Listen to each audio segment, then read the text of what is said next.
Hey again, everybody. So today I want to talk about inner strength and self-discovery. Now, I had made a video last year about, I believe the title was Don't Find Yourself, Create Yourself. And in that video, I more or less touched on the same things, but I felt that I didn't touch a whole lot on finding strength within that self-discovery, or just talking about self-strength overall. So I kind of want to touch on that more and expand upon that idea.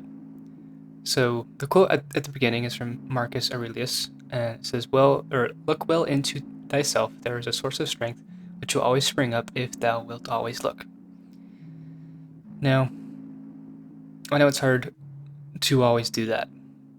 We can't always really be looking into ourselves for strength because a lot of times ourselves are not our main source of strength. And I think that a lot of times it is necessary that we have to lean on other people or on other things that can push us to do what we need to do and can be our source of strength. But of course, we do not want to be reliant on those things. And during the inevitable times when those things are not there to be a source of strength, that is when we have to look within ourselves to find that strength. So for me recently, I haven't been super on top of school. I was able to breeze through a few assignments today. I'm going on a trip tomorrow, so I want to have it all done so I don't have to think about it while I'm on the trip. But I would have these thoughts where I was being kind of hard on myself. And I would think, what are you doing, man? Like, this is what you're here to be doing.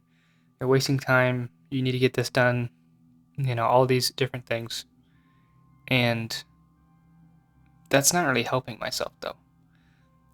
Me being harder on myself isn't giving myself the strength to do those things. And what eventually did push me to get my work done was the fact that I have a thing that I'm looking forward to that I don't want it to be in the way of, right?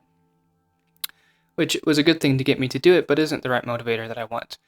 I want to be motivated to do these things because I have an actual interest in it and I want to be doing it. And I do, just that interest isn't always present.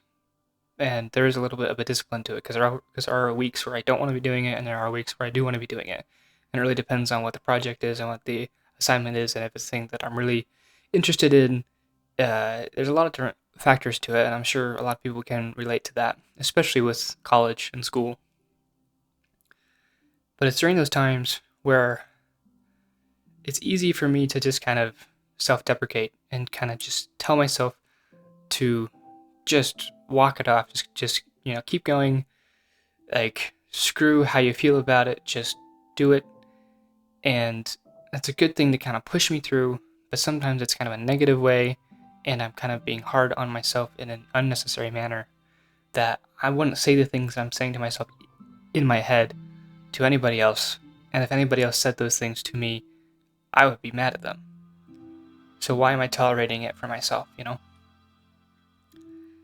So those are the times where this inner source of strength that we hope will spring up, like the quote says.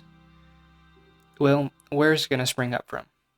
Where does it spring up from when it does happen? Because I have had that happen where you're unmotivated, but you suddenly find that drive, and you may really not want to do something, but you see somebody else do it, or you think about why did I start this in the first place?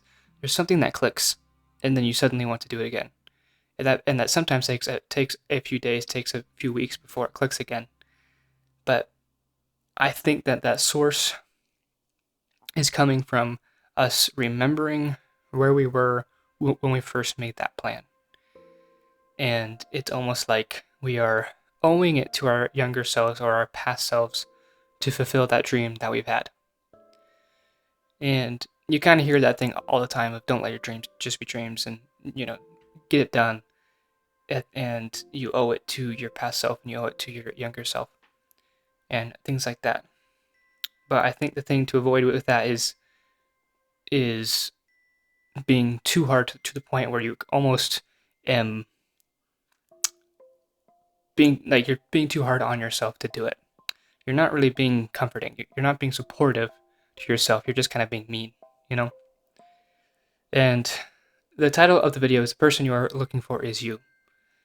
And so that is to say that we should be a person to ourselves that is supportive when other people aren't. And I think this is especially important in the current climate.